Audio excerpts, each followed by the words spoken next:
तिसरी कसाबसा मी 3ऱ्या नंबरात पास होऊन 4थ्या वर्गात माझी तड्यावानी सपाट पावलं पडली तेव्हाची ही गोष्ट. माझं गाव नाथाचं असून तिथं अनेक नाथ गुण्या गोविंदानं नांदत. काही नाथ नकली तर काही नाथ असली होते. एक नाथ असली नाथापैकी एक नाथ होता. हा नाथ मनाने गंगेच्या पाण्यावानी निर्मळ म्हणून लोक त्याला नाथांचा नाथ आणि अनाथांचा एकनाथ तोंड भरून म्हणत, कारण त्याच्यात संतांची लक्षणं होती. गावातील आणि गावकुसाबाहेरील लोकांना तो मायेनं बोले, मग तो राव असो का रंक. राग जरी आला तरी ते बाजूला ठेवून खडी साखरवानी गोड बोले. सारं ठेवावं पोटात आणि जेवावं एका ताटात, असं तो म्हणे. जेव्हा मी शिकत होतो तेव्हा एका आठवड्याची झड वैरीण बरसत होती. मांगा महारांना सतावून सोडत होती. मांगांच्या पाठी पोटांना जाऊन बिलगल्या होत्या. लेकरं भाकर भाकर म्हणून भारुडं गात होती. मांग शेळ्या बकऱ्यावानी पाला खाऊन दिवस काढत होते, त्यामुळं त्यांची थोबाडं बसली होती. अशा स्थितीत आणि परिस्थितीत एकनाथराव पायली दीडपायली ज्वारी मांगाच्या झोळीत टाकत होते. मांग त्यांनी हात उचलून दिलेली ज्वारं पचवत नसत, सुगीत न विसरता वापस करत. म्हणून राव हसत हसत म्हणत होता, मांग लय इमानदार असतात. रावानं त्याईचं एक काम केलं की ते त्याईचे 10 कामं करतात. ज्याचं मीठ खाल्लं त्याईचं नीट करतात. चोरी सिंधळकीपासनं दूर असतात. जार पायली दीड पायली दाण्यानं माझं काय वाकडं होणार आहे काय. गोमाचा एक पाय मोडल्यानं ती काय लंगडी होणार आहे का. सज्जनानं नेलं धोकत आणि चोरानं नेलं चोखत. थुकलेला थुका चाटणारा राव मी नाही. राव शौकीन होते, परंतु गरिबांना, मांगा महारांना आणि भोया कोळ्यांना लुटणारे आणि सतावणारे नव्हते. आयाबायावर आणि कोवळ्या काळ्यावर कावळ्यावानी वाईट नजर न ठेवणारे आणि कर्णावानी दानशूर माणूस होते. राव पांढरे कपडे परिधान करणारे होते, माळ न घालणारे, 25 घरांच्या बाजावर रात्र काढणारे. त्यामुळं त्यांनी 2000 वाव सलमाची मौलूस दोरी ओळून तिच्या सुंभावानी कोपऱ्या करून ठेवले होते. मांगांना रावांच्या वाड्यात जाऊन सुंभ आणावाच लागे, बाज विणून द्यावीच लागे, हा गावचा अलिखित दंडक होता. एकनाथरावांचं काम मात्र जगावेगळं होतं. ते त्यांची हलकी सालकी आणि बारीक सारीक कामं स्वतः करत. स्वतःची कामं करताना त्यांना लाज वाटत नव्हती. थोडक्यात सांगायचं म्हणजे त्यांच्यात अहंकार, गर्व आणि अभिमान कुठंतरी 7 समुद्रापलीकडं दूर निघून गेला होता. म्हणून ते रावावानी वागत नसून माणसावानी वागत. एक दिवशी त्यांचा गडी ओतीव बाईवानी कातीव ठाव्याची सुतरवी कोस नसलेली बाज घेऊन मांगवाड्यात आला. गड्याच्या पावलावर पावलं ठेवत राव खांद्यावर दोरी घेऊन आमच्या घरी आले. बापूनं ओठातनं नाही पोटातनं हय्याज घातला. त्याचा अर्थशून्य हयाज रावाने दोन्ही हात जोडून स्वीकारला आणि म्हणला, पेरनाक. राव पोटातनं हसत म्हणला, काय म्हणताजी, तुला किती घरांची बाज येता येते र. रावसाहेब, किती घराची पाहिजे तुम्हाला. 105 घराची आणि चोळखानाची बाज येऊन दे मला. रावसाहेब, असली नामी बाज 1-2 रोजात येता येणार नाही जी. मग किती रोज लागतील र. मोजून 5 रोज लागतील बघा. पेरनाक, 5 रोज लागो का 10 रोज लागो, मी गडबड करत नाही. अशी बाजीन का बास. तिच्याकडं बघून लोक बोट चावून गेले पाहिलं र मर्दा. रावसाहेब, लोक बोट नाही जिभा चावून घेतील तर नावाचा पेरनाक. असं म्हणून बापूनं दोरीचं पगडीवाने गुंडाळं केलं आणि बाज विणायला सुरुवात केली. कातीव भोवरा फिरावा तसा बाजाभोवती फिरत होता. निळ्या काळ्या रंग सिंगानं तिला ठासत होता. बापूचं बाज विणणं आणि तिच्या भोवती फिरणं राव टक लावून उघड्या डोळ्यांनी उघड झाप करत बघत बसला होता. तेव्हा रंगनाथ मांगवाड्यात आला आणि म्हणला, पिर्या वस्त्रीत बाज आहे, तिच्या शेजीचा 1000 वार दोरी आहे. वाड्यात जा, बाज आणि दोरी घेऊन ये, पळ बरं. हे बघा रावसाहेब, एकनाथरावाची बाज झाले बिगर मी तुमच्या बाजाला हात लावणार नाही. घडीभरानं वाड्यात जाऊन बाज आणि दोरी आणतो, पण बाज मोठी आहे का लहान आहे जी. अरे 2 माणसं निसतीन एवढी. मग ती 1000 वाव दोरीत होत नाही जी. मग किती वाव लागल र? रावसाहेब, मापून 1500 वाव दोरी लागते जी. 4-5 रोजात 500 वय दोरी आणून ठेवा, मग बघा पहाजीशी बाज येईन तो का नाही नेते. बापूचं म्हणणं रंग्या आणि घोडजिंग्याला पटलं म्हणून तो चुळबुळ न करता मागवाड्यातनं पसार झाला. रंग्या गेल्यावर एकनाथराव मागवाड्यातनं पाय काढला. बापू 105 घराची आणि चोळखणाची बाज जीव ओतून आणि डोकं ठिकाणावर ठेवून विणत होता. बाज तिळाचा गळणाशी दाट असल्यामुळं त्याच्या पोलादी बोटाच्या करवतीच्या दातावाने लवत्या निघाल्या होत्या. माय त्या लवत्या मारत पत्तीनं छाटत होती, त्यात बिब भरत होती. वाकून वाकून त्याच्या पाठीचे मणके खांडूक ठणकाव तसं ठणकत होते म्हणून बापू वैतागला, आग ओकायला लागला. दौलत मांग लय इमानदार जाते, परंतु ही दुनिया इमानदारीची नाही. इमानदाराच्या पदरात कावड्या आणि बैमानाच्या पदरातली आवड्या. बैमान माल खाऊन जगते आणि इमानदार तुकडे खाऊन वाळते, याला म्हणतेत कलियुग. इमानदारानं विद्या शिकून मोठं व्हावं आणि छाताडावर बैमानाच्या बसावं. तू विद्या शिकून मोठा व्हय, माझ्यावाने खोळचाट कामं करू नको. दौलत, ही नवरंगी बाज झाली की रंग्याची बहुरंगी बाज येतो, मस्त चोळखणाच्या 9 गाराची. त्यात एक मस्त नालाचा जोडा बी काढतो. असं म्हणून बापू खळखळून हसला आणि एकनाथरावाची नवरंगी बाज पूर्ण करून जेवत बसला. जेवण झाल्यावर राव मागवाड्यात आला. बाजाकडं बघत म्हणाला, पिरनाक वार माझ्या वाघा, अरे मरून तुझ्या पोटाला यावावर मर्दा. तू नामी कलाकार असून तुझ्या कलेला जोड नाही. तुझ्यासारख्या कलावंताची किंमत या उदान टप्पू दुनियेत होत नाही. पिरनाक, काय दाट वाट बाज येणला र मर्दा. हिच्यातून तिकीचा दाना बी गळत नाही की. ही बाज 10 वर्ष बी तुटत नाही की. तवर मी वाचतो का नाही ह्याचा भरोसा नाही र. माणूस होय, आज हे उद्या नाही.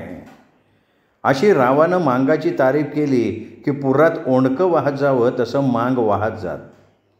नंतर हरभऱ्याच्या झाडावर शिडी लावून त्यावर भाड्या बसावं तसं बसत. तेव्हा बापू त्याचं वाघावाने तोंड वेडवाकडं करत म्हणला, रावसाहेब, या दुनियेत एक परीस एक कलंदर कलाकार पडून आहे जी. पाचोळ्यावाने हलका माणूस जी मी, वाऱ्याची जुळुकाली का उडून जाणार. असं बापूनं म्हटल्यावर एकनाथराव कोरीव आणि भरीव बाजाकडं बघून बेमुराद हसला आणि 2ची कोरी नोट काढून त्याच्या हातावर ठेवला आणि म्हणला, पिरनाक, बाज घेऊन वाड्यात चल आणि जेवण करून घरी ये.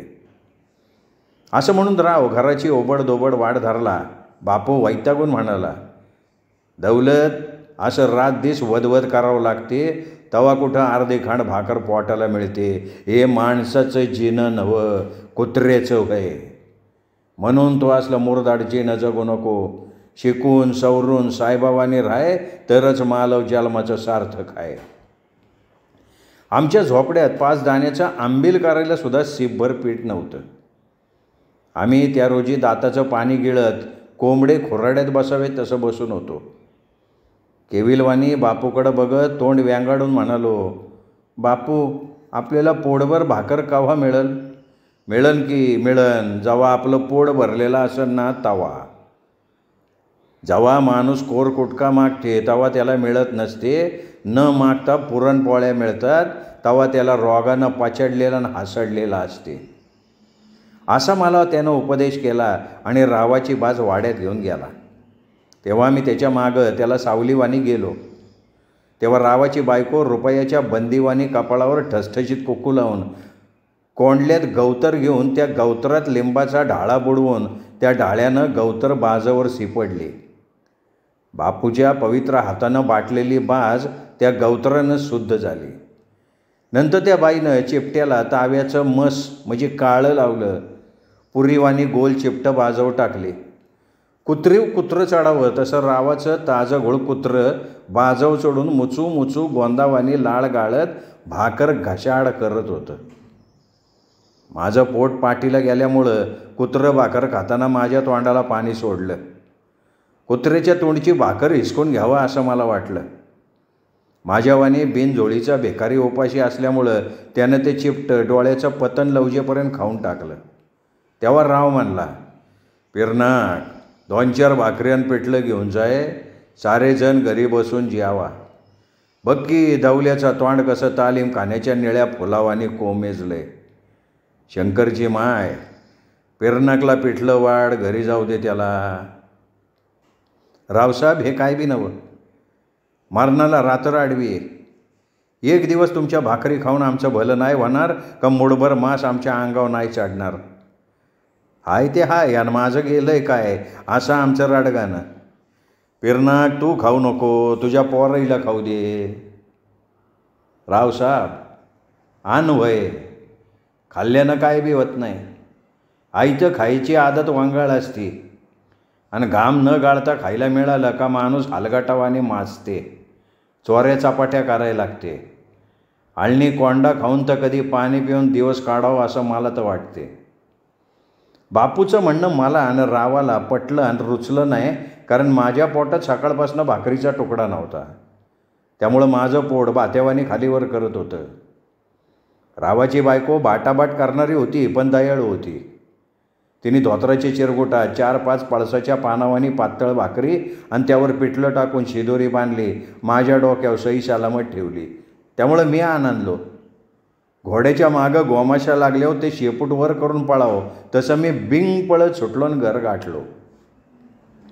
बापू एकनाथरावाच्या घरनं तडक रंगनाथ नावाच्या वाड्यात गेला. त्याची तुटून चांदण्या झालेली बाज आणि दोरी घरी आणला. दोरीचं गुडाळं करत अंगणात मांडी मारून बसला तेव्हा माईनं येळणीभर भरडा बापूच्या पुढ्यात आणून ठेवला. तो भरडा पोटात लोटून रंगेची बाज विणायला सुरू केला.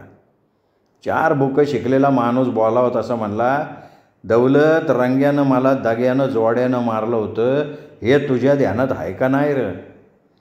हे बाज मी वैरेच्या डोळ्यात खोपला रुतल इतकी ठासून आणि घोळून येणार आहे. या बाजात अशी खुट्टी मारतो का मी म्हणणाऱ्याला ते दिसणार नाही, ते खोसळावानी रुतणारी आणि चालणारी असन. मी बाजाच्या मध्यभागी जोडा काढणार आहे. रंग्या बाजव अंग टाकला का दणका, असे कैक जोडे रंग्या माझ्या हातचे खाणार. मसनवटीतलं मड कुठलं की बापू रंग्या जोड्यानं मारल्यानं मारणार नाही. त्याच्या पाठीत खसकनी भाल खुपसावं तवा कुठं तो वास घेत जाईन.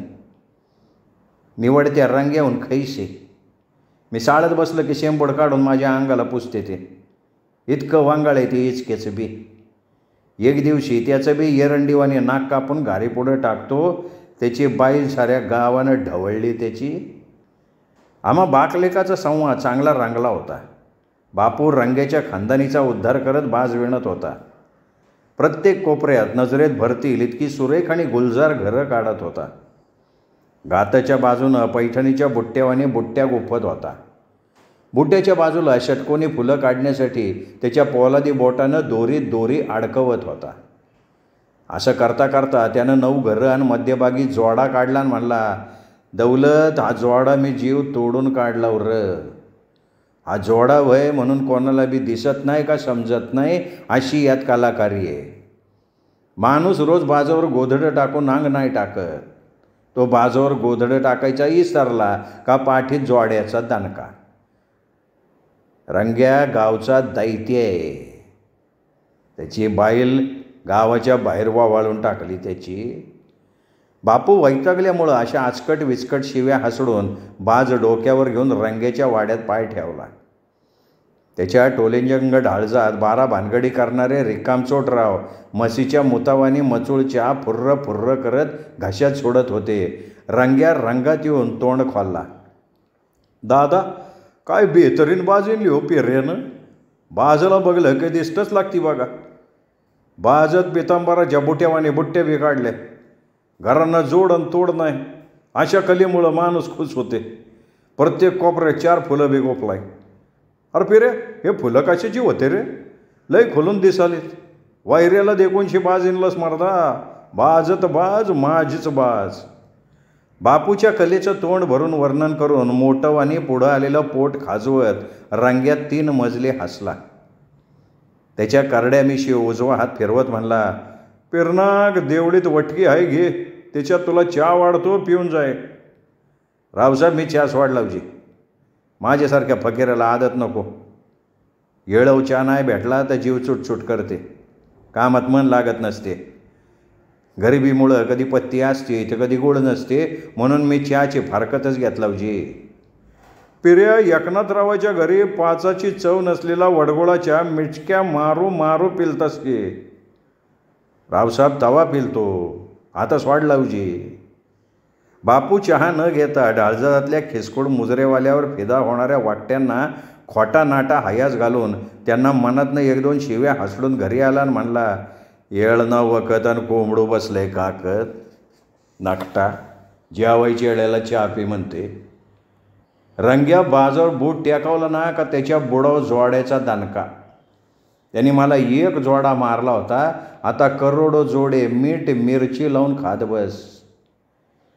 बापू दात्या येऊन पोटातली बगबग करणारी आग बाहेर फेकला, बहुरंगी शिव्या हसडून शांत झाला आणि चार फायद्याच्या गोष्टी करायला लागला. दौलत या दुनियेत दगलबाज आणि रंडीबाज लोक पायलीचे 15. या लोकांवर विश्वास नाही ठेवायचा. दिवसाची रात आणि रातीचा दिवस करून इद्याशी एकांपुढं जाय. उन्हाळ्याचे दिवस होते. माझी 4थीची परीक्षा एका हप्त्यावर येऊन मुक्काम टोकला. उन्हाळ्याच्या दणक्यामुळं पोटातलं पाणी अंग फोडून झऱ्यावाने बाहेर येत होतं. निखाऱ्यांच्या दाहकतेमुळं वांगू उकडावं तसं घरात माणसं उकडत होती. कापर उन्हाळा असल्यामुळं घरातली माणसं झाडांच्या गार सावलीत ऊन टाळीत होती. दिवस माथ्यावरनं पश्चिमेकडं कल्ला का धोत्रं जाडत, तर काही अंग मोड्या देत, तर काही तोंड वाशीत उठत होती. रंगेच्या वाड्यापुढं डेरेदार लिंबाचं झाड कैक वर्षापासनं कंगालरावांना त्याची शीतल छाया देत खंबीरपणे उभं होतं. त्याच्या शुद्ध छायेत बसून अनेक लंगचोटराव आपल्या लंगचोट गप्पांत थाप्पा मारत होते. ते झाड म्हणजे त्यांचा अड्डाच. माझ्या गावात एक कमी पांडवाची जोडी होती. एकाचं नाव आत्माराम, त्याला आत्माचं नाव होता. दुसऱ्याचं नाव दयाराम, तो निर्दयी होता. तिसऱ्याचं नाव तोताराम, तो तोत्यावानी गोड बोलणारा माणूस होता. कोवळ्या काळ्यांची आणि तारुण्यानं पिसाड झालेल्या बायांची टिंगल करून एक मजली हसणारा दिनुस्वार होता. लिंबा घालून वटी आलेली मुलगी पासार झाली का तो मीठ मीठ बोलायचा. अरे कवळी कवळी काकडी मर्दा, कचा कचा खाऊन गिलासभर पाणी पिऊन, असं म्हटलं की ते एक कमी पांडव पोट धरून दात काढायचे. 16 वर्षाची मोहक मुलगी झाडाखालनं गेली की हा बडबडायचा, तोंड पोरीचं बघा रे बघा. 4था गंगाराम, त्या विहिरात राम नव्हता. तो खाऊन माजलेल्या परभणीच्या तुरुतपिराला सोडलेला बाकरा होता. कधी कधी रंग्या त्याचं वय विसरून कमरेचं सोडून डोक्याला बांधून त्या चौघांच्या गटात आणि गप्पात सामील होत होता. रंग्या वरील 4 सडक छाप पुतांना बापूनं विणलेली बाज दाखवण्यासाठी लिंबाच्या छायेत टाकून तिच्यावर गोंगडं न टाकता त्याचं उघडं जड बोजड देह झोकून दिला. 1-1.5 घंट्यानं त्याच्या पतिव्रता बायकोनं डाळजातनं मंजुळा आवाज दिला.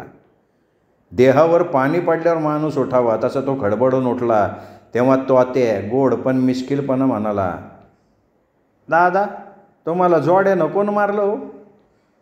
तोत्या, या मर्दाला जोड्यानं मारणारा लाल अजून या दुलियेत जलमला नाही आहे. तोंड सांभाळून बोल, नाही तर दात पाडून थोबाड भगोनेवानी करल बेने. माझी थट्टा करायला मी काय तुझा मेव नाही का? तुटक्या, तुझ्या माकड हाडातला द्वारा काढून तुझं तबरं तोंड शिवून टाकल मी, जाळक्या टिर्रीचे.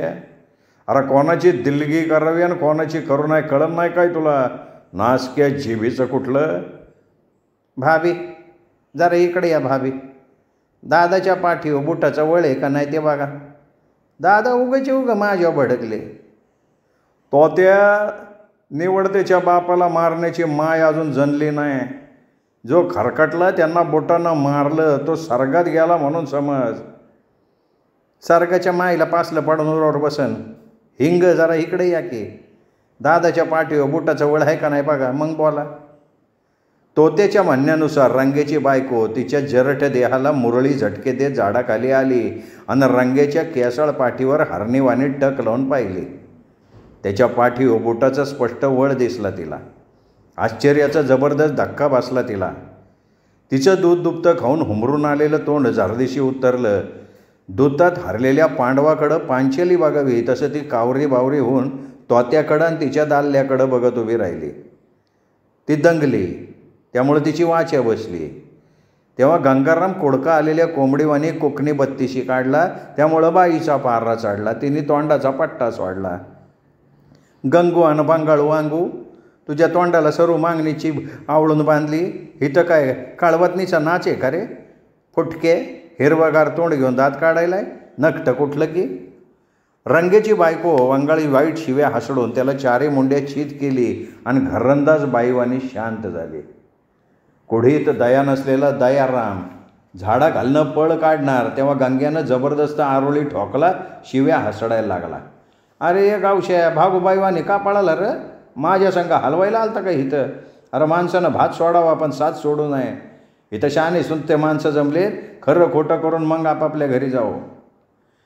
मेलेलं जनावर फस करण्यासाठी गिधाडं जमावी तसं राव लिंबाच्या थंडगार सावलीत जमले. एक शहाणा पण चिमटा घेणारा. रंगेपेक्षा वयानं 4-5 हिवाळे पावसाळे उन्हाळे बघितलेला, घरी धन नसलेला पण नावात राम असलेला रामधन जीभ टाळूला लावून म्हणला, रंगनाथ, खरं तुझ्या पाठीव बोटाचं स्पष्ट वळ दिसायला की र. तुझं घर कोणाच्या मोंडाव आहे? पिरेच्या मोंडाव. त्याला तू कवा तरी जोड्यानं मारला होता का? मारलं होतं. रंगनाथ पिऱ्या भोवळगाईवानी शाहू आणि ठिसक्या करडावानी भाऊ आहे. त्याच्या वाटेला कशाला गेलता? ते बकरं बोलते कमी आणि करते ना आम्ही. शहाण्या माणसांना भोय उकरायला लावते. हलकट जातीच्या नादी लागून हलकट होऊ नवं. तू त्याला किती जोडे मारला होता? काय फकस्त एकच? बस एकच? हां एकच. रंगनाथ, तू त्याला फकस्त एक जोडा मारला. त्यानं तुला लाखो करोडो जोडे मारून मोकळा झाला. तू गावचा वतनदार राव असून शहाणा आहे. शहाण्याला शब्दाचा मार आणि गाढवाला टेम्प्याचा मार. तसं तू गाढव आणि त्यो शहाणा झाला आता. डोळे उघडून बघ, पेऱ्यानं बाजत कशी कलाकारी केलाय त्यो. ही कलाकारी मी म्हणणाऱ्या वाघाला बी कळत नाही. अरे बाजत जोडा काढलाय त्याने. त्याला आत्ताच्या आत्ता हे बाज उचलून वंगळी संगळी आणि पटाडे बटाडे नाहीला लाव. मांगोड्यात जाऊन बोलून आण त्याला. बरं झालं सोयऱ्यात आयऱ्यात इज्जतीची बेइज्जत नाही झाली. असे हिताचे 4 शब्द सांगून रामधन लिंबाच्या गार सावलीत जेवायला बसल्यावाने मांडी मारून बसला. रंग्याचा राग त्याच्या टाळूला जाऊन झोंबला. तो बापूला खाऊ का गिळू करायला लागला. म्हाताऱ्याचा अस्वल नाचावा तसा तो नाचायला लागला. रामधनराव पोटातलं पाणी हालू न देता म्हणला, रंगनाथ, लांडग्यावानी करू नका. त्या पेऱ्यावर खिजू नका. शाण्यानं बलुतेदाराच्या नादी लागून हवं. त्या इच्छेशी आपलं रोज काम पडते. त्या इला साखरहून गोड बोलून आपलं काम सारलं करून घ्यावावं. पहिल्यावानी आता रावकी राहिली नाही. तुझ्या उजव्या पायाला काय झालं? पाय सुजून भप्प झाला. काय केस तोडबीस तोड झाला असन? रंगनाथ, केस तोड झाला नाही हा. नारू झाला नारू. नारूचा पेऱ्या वाजता धाकी. त्याच्या औषधानं कसला बी नारू 3ऱ्या रोजी करपून धुरडावते. तोत्या, तुझी तोतेगिरी करणं बंद कर. पिऱ्याला मांगवाड्यात जाऊन सांग रामधनरावानं बोलिवले. अरे भल्या माणसा, त्यानं कैक लोकाचा नारू दुरुस्त केलाय. त्याची बायको आपल्या आडल्या नाडल्या बायाच्या बाळात पण फुकटात करते. कासचं लाल सुरूक सडकेत होती. तिनं कधी येटाळ चंडाळ मानला नाही रे. आपल्या बाया आडल्या होत्या त्या माऊलीने वाचिवल्या. तू त्याला उजव्या डोळ्यानं मारला का डाव्या? उजव्या जोड्यानं. रंग्या, म्हणून तुझ्या उजव्या पायाला नारू झाला मर्दा. बापून तोत्या लिंबाच्या झाडाखाली आले. बापूला बघून रामधनराव 3 मजले हसला. रंग्याला पाहिल्यावर मुंगूस नागाव चावताळावा तसा बापू चावताळला. कमरेच्या खालची जबरदस्त शिवी हासाडला. रावसाहेब, रंगनाथराव माणूस नवं. बरं केलं त्याची बाईल पासलं पाडणारा इदूर व्हय. या जनावराला आपलं तुपलं काय बी कळना. पिरनाक जाऊ दे, दात्या येऊ नको, त्याचं म्हणणं कानाव घेऊ नको. ही नामेबाज उकलून दुसरी कुचकामेबाज विणून दे. बघ की हे कडू दूध ग कसं नारून जिरलंय. याला औषध दी. रामधनचं ऐकून बापूनं लिंबाखालची बाज घरी आणला. घट्ट विणेची निर्गट सापडावी त्या आनंदानं बापू बाजला फर्र फर्र उकलून पटाडे बाज विणून म्हणला, दौलतीची माय रंगेच्या पायाला नारू झालाय, त्याला औषध देऊ का? द्या की, पुण्याचं काम होय. माईचं ऐकून बापूनं रंगेला औषध दिला. त्याचा सुजून भप्प झालेला पाय 3ऱ्या दिवशी पहिलं होता तसा झाला. त्यामुळं रंग्या बिया आनंदला. सवर्ण मुलांच्या आणि मास्तरच्या लाथाबुक्या पोटभर खाऊन तांब्याभर पाणी पिऊन 4था वर्ग कसाबसा 3ऱ्या नंबरात पास झालो. 2ऱ्या नंबरात हमखास पास झालो असतो, पण परीक्षेत गुरुजी सवर्ण मुलामुलींना त्यांच्या शेजी बसून प्रश्नाची उत्तरं सांगत होते, तर काही मुलांना त्यांच्या डाव्या हाताने पेपर लिहून देत होते. कारण 4थीची परीक्षा बोर्डाची असल्यामुळं हा सावळा गोंधळ सर्रास चालला होता. मी मांगाचं पोर असल्यामुळं माझ्याजवळ कोणताच मायचा लाल आला नाही का एका प्रश्नाचं उत्तर सांगितलं नाही. मास्तरांनी आपली मास्तरकी दाखवल्यामुळं रावांची पोरं 2ऱ्या नंबरात पास झाली. मी 5वीत जाणार आणि नासक्या गावाची सोडचिठ्ठी घेणार याचं मला कुतूहल वाटत होतं, नवल वाटत होतं. बापूला लय आनंद झाला होता. माझ्या यशामुळं तो देहभान विसरला होता. त्याची 40 इंची छाती फुगून राजहंस चालावा तसा गावात फेरफटका मारत होता. ज्याला त्याला मी पास झाल्याची खबर माल मसाला लावून सांगत होता. दौलत 4थी पास झाला, आता 5वीत जाणार आहे. मी त्याला खेडू शाळेत नाही टाकणार, उमरीच्या नाही तर मुदखेडच्या शाळेत त्याचं नाव दाखल करणार असा विचार चालू आहे माझा. बापू माझ्या पाठीवर कौतुकाची थाप मारत होता. हे गावातल्या रावांना सहन होत नव्हतं. त्यामुळं त्यांचं बाटाबाटाईचं पैत खवळलं होतं. म्हणून ते बापूची ऐशी की तैशी करत होते. शिव्या देऊन त्याचे पोलादी हाडं खिळखिळे करत होते. फुगीर आणि दोंड्याचं खोगीर, बरं झालं देवानं मांगांना गरीब केलं. उले उले जर भाग्याचे असते तर रावावर कुत्र्यावानी आडवे टांग करून मुतले असते. शिबल्यात पाणी ठरणा गावात गुबले नांदना असं काम आहे पिर्रेचं. बापूची आणि त्याच्या कलेची तोंड भरून तारीफ करणारा, मुखात दात नसलेला डोकं रिकामं असलेला रामधन बापूला टाकून बोलला. त्यामुळे त्याने टोल्याला भेमटोला दिला. त्याचं ढवलं डोकं बिनपाण्यानं टरटर भादरायला लागला. रावसाहेब, देव कोण्या होंग्यानं आणि भेंग्यानं बघितलं हो.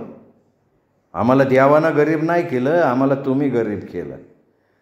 आमचे थाळ्याच्या पाठीवानी काळेभोर वावरं आण्याचे 12 आणे करून आमच्या वाडवडिलाचे अंगठे घेऊन तुम्ही त्याईला फसवलं. अरे चोर हा तुम्ही, चोर. आम्हाला नाडून आणि भेडवून आमचे आणि आमच्या काळ्या माईचे धनी झाले तुम्ही. बापूच्या चौफेर माऱ्यामुळं रामधन नावाचा मुक्का मैदान पक्का सईद घायाळ झाला. हळूच पाय काढला. बापू खुललेल्या तोंडानं घरी आला आणि म्हणला, दौलत, मी तुला उमरीच्या शाळेत घालणार.